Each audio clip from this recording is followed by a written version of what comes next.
my name is Rosalie Walker, and this is your Management Minute. We're in Cookson Wildlife Management Area in northeast Oklahoma with Kurt Allen, the area wildlife biologist. And we're going to talk about a relatively simple and cost-effective timber management technique known as hack and squirt. So Kurt, you've done a lot of work on Cookson. Can you tell us a little bit about your timber management on the area? Sure. Yeah, it's been estimated that here on Cookson, approximately 80% or better of our habitat is closed canopy forest. And that really doesn't allow any sunlight to penetrate to the forest floor and allow grasses and forbs to grow for wildlife to utilize.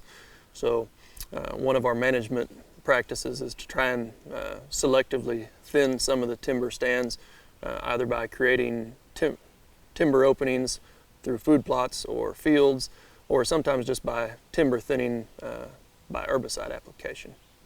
Okay, so by creating the openings and by selectively thinning these areas, you get a lot of the habitat, like the grasses and stuff. Is that mainly what you're looking for?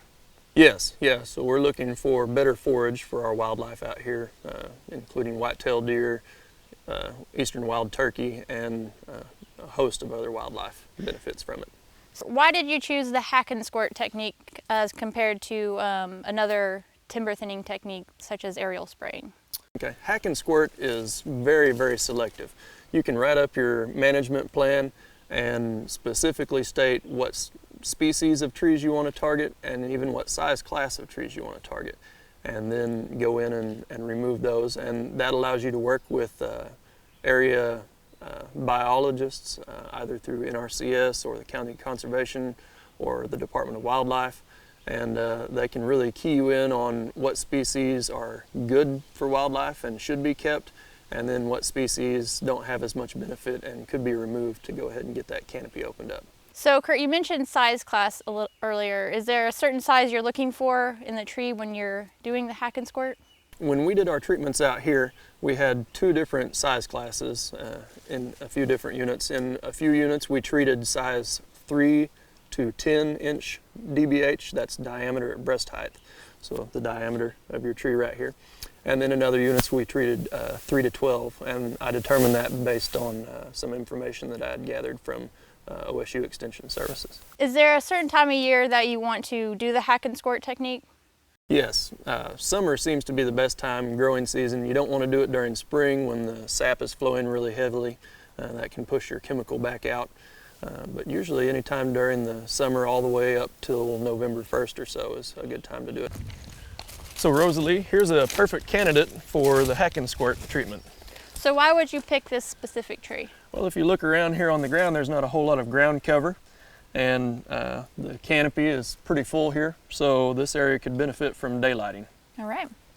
So if you want to take a step back, put our safety glasses on here, I'll demonstrate how the technique works. So first off, have a good hatchet. Make sure you've got your safety equipment on, eyeglasses, and doesn't hurt to have some protective chaps, protective gloves. And we have a hatchet and a spray bottle full of herbicide. We've put a dye in so that we're able to see what we've treated. And basically you just hack into the tree, make a little cup, put a squirt of herbicide in, and pull your hatchet out. All right. Seems pretty easy. Yes, it is.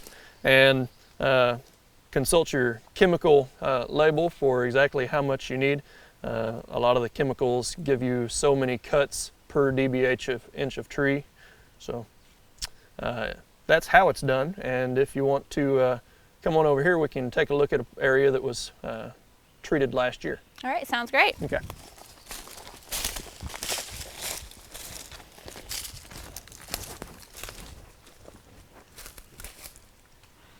Rosalie, we're here on a ridgetop that was treated about a year ago, and this is really a prime candidate spot for this kind of treatment.